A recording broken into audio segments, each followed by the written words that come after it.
For Crema Media's Polity, I'm Sanel Lamini. Researcher and analyst Professor Raymond Suttner joins me for Suttner's View, a weekly commentary on South Africa's political scene. Welcome, Professor. Morning. Thank you. The Western Cape High Court made a judgment in connection with the appointment of Hlaudi Motsoeneng, which some people claim has clarified the powers of the public protector. How do you understand that? Well, the way the clarification is said to have been made is there are different views on this. The ANC claiming one thing, and people like Pierre de Vos claiming something else, EFF claiming something else. The way I understand it is that the court decided that the public protector doesn't have a power similar to a court of law. However, when the public protector makes a recommendation, it is not like the recommendation from anyone. It has a particular status because her powers derive from the Constitution, and she is charged with recommending remedies or having findings regarding activities that prevent the good running of institutions of the state. So there is a duty of an office against whom a finding has been made, not to abide unconditionally. When the court said that it is not a court and it cannot enforce it, there is a difference. They cannot simply ignore it, and they cannot simply prefer their own opinion. What the court said is that they must apply their mind reasonably to the findings, and they must have cogent reasons for not carrying out the recommendations of the public protector. And in other words, what the court said is if they try to substitute their own reasons, that's not sufficient. But unless they show that they have cogent reasons, that is, reasons that show that there is something inadequate in the logic of the public protector, they need to actually apply the findings. Now, the fact that the public protector comes into a situation where a political organ like Parliament is charged with finding it, the court says indicates that it may not be sufficient.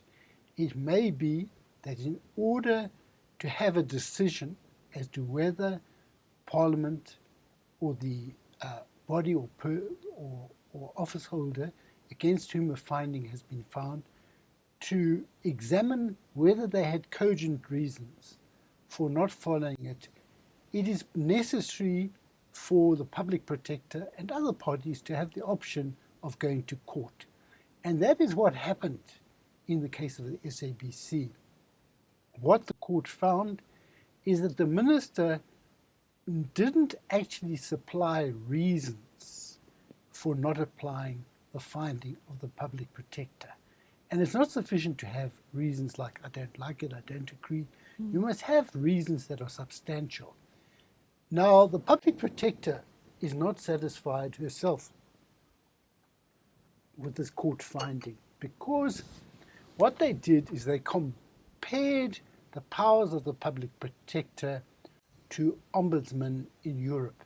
And she says that there are very specific provisions in the South African Constitution that are different from that of an ombud in Europe. For example, in Europe, Parliament is sovereign. In South Africa, the Constitution is sovereign. So insofar as the Constitution is sovereign, what Parliament decides is not the ultimate test. there's a famous legal theorist called Dicey who said of the British Parliament, Parliament can make and unmake any law. Now in South Africa, Parliament cannot make and unmake any law because it has to make laws in accordance with the Constitution. Likewise, bodies that fall under the Constitution have to promote the good functioning of the Constitution and offices like that of the Public Protector.